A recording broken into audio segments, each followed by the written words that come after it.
Bonjour et bienvenue. Aujourd'hui, je veux souligner la fête de Saint Barnabé. C'est le patron de ma paroisse landrienne. Barnabé, c'était un juif originaire de Chypre. C'est un chrétien des toutes premières communautés.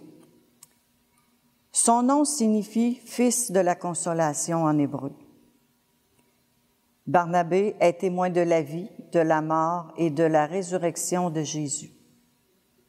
À la Pentecôte, l'Esprit Saint souffle sur lui. Il est touché au cœur et plus rien ne sera plus comme avant. Saint Barnabé est un homme de foi et toute sa mission sera de prêcher la bonne nouvelle aux païens. Saint Barnabé est mort à Chypre, dans sa patrie natale. Évangile de Jésus-Christ selon saint Matthieu. Gloire à toi, Seigneur. Alléluia, Alléluia, Alléluia, Alléluia. Gloire à toi, ô Seigneur. En ce temps-là, Jésus disait à ses apôtres, « Sur votre route, proclamez que le royaume des cieux est tout proche. Guérissez les malades, ressuscitez les morts, purifiez les lépreux, expulsez les démons. Vous avez reçu gratuitement, donnez gratuitement. Ne vous procurez ni or, ni argent, ni monnaie de cuivre à mettre dans vos ceintures, ni sac pour la route, ni tunique de rechange, ni sandales, ni bâton. L'ouvrier, en effet, mérite sa nourriture. Dans chaque ville ou village où vous entrerez, informez-vous pour savoir qui est digne de vous accueillir et restez là jusqu'à votre départ. En entrant dans la maison, saluez ceux qui l'habitent. Si cette maison en est digne, que votre paix vienne sur elle. Si elle n'est pas digne, que votre paix retourne sur vous. Acclamons la parole de Dieu. Louange à toi, Seigneur Jésus.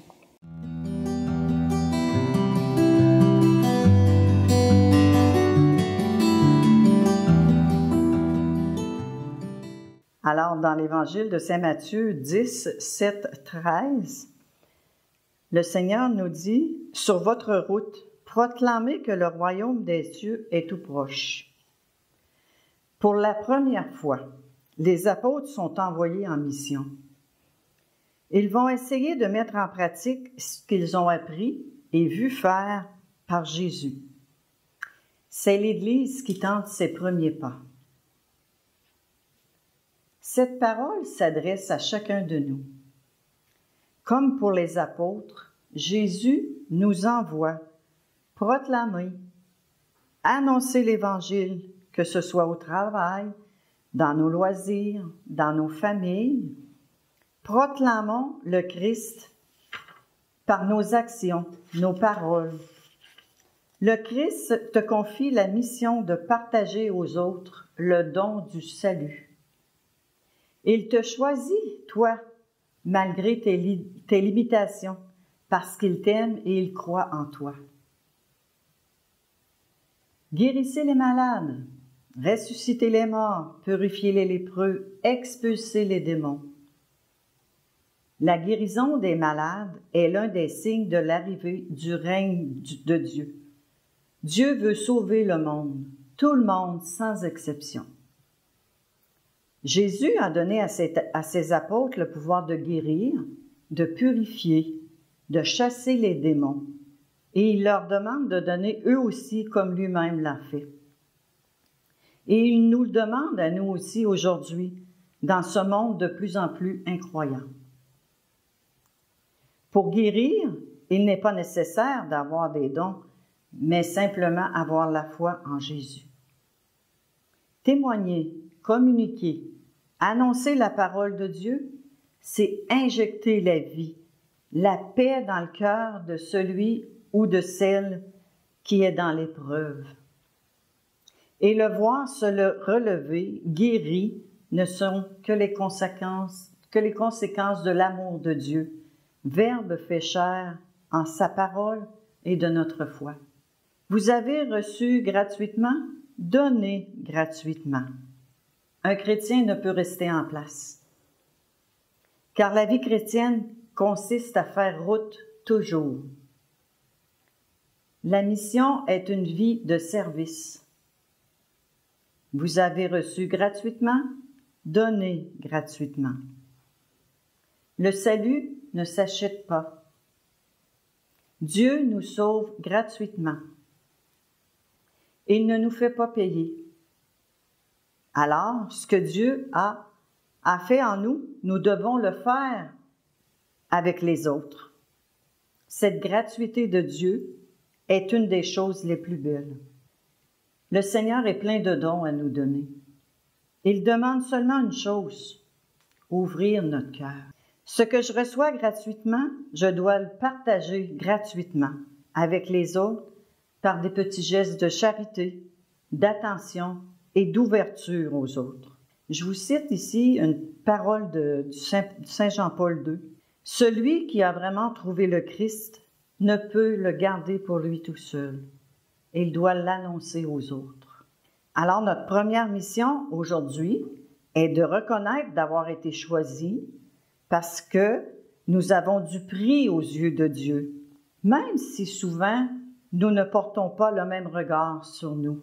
N'ayons pas peur de relever le défi de donner gratuitement ce que nous avons reçu. Notre milieu a besoin de rencontrer des envoyés, des croyants heureux de crier leur joie, de rendre grâce, de chanter Dieu pour leur vie. Et il y a de quoi d'être heureux quand on mesure à quel point Dieu nous exprime son amour quand il nous choisit, à quel point il voit grand pour nous quand il nous envoie parler de lui, quand il nous engage, non pas pour quelque chose, mais pour le service. Comme pour les apôtres, le Seigneur fait encore des merveilles de nos jours lorsque nous acceptons de le servir gratuitement, à temps et à contre-temps. Quand le Seigneur dit « Ne vous procurez ni or ni argent, ni monnaie, ni sac, ni tunique de rechange, ni sandales, ni bâton. » La mission que Jésus donne à ses disciples n'est pas de partir les mains pleines, encombrés de bagages. C'est ce qui nous arrive des fois. Il les prévient même que leur voyage ne sera pas facile. Ce ne sera pas un voyage de rêve sous le signe de la tranquillité. Il leur dit seulement de ne pas craindre, de ne pas avoir peur, de prendre le chemin. En fait, ce n'est pas nécessaire d'avoir toutes les connaissances pour s'engager dans la mission. Nous avons juste à mettre notre confiance en lui, en sachant qu'il pourvoira en nous donnant son Esprit Saint au moment opportun. Lui sait bien plus que nous ce dont nous avons besoin. Et comme les apôtres, il arrive parfois que le message n'est pas toujours bien reçu. Mais la mission connaît aussi le succès. L'on fait l'expérience de la puissance de Dieu. On connaît la joie de la mission et aussi les fruits qui deviennent nourriture pour nous. À travers la parole de ce jour, où le Christ nous invite à collaborer avec lui pour notre salut et celui du monde. Acceptons avec joie, malgré nos fragilités humaines, d'être des témoins de son amour et de sa présence. Qu'il nous accorde d'annoncer fidèlement sur les routes du monde sa parole, chemin d'espérance et de vie. En terminant, je peux me poser les questions suivantes. Est-ce que je redonne gratuitement ce que j'ai reçu de Dieu? Est-ce que j'ose témoigner de ma foi dans mon milieu de vie? Prenons maintenant un temps de prière, en demandant au Seigneur de faire tomber les barrières de la peur et de nous donner plus d'audace pour aller annoncer le Christ ressuscité dans notre monde. Notre Père, qui es aux cieux, que ton nom soit sanctifié, que ton règne vienne, que ta volonté soit faite sur la terre comme au ciel. Donne-nous aujourd'hui notre pain de ce jour. Pardonne-nous nos offenses, comme nous pardonnons aussi à ceux qui nous ont offensés, et ne nous laisse pas entrer en tentation, mais délivre-nous de tout mal. Amen.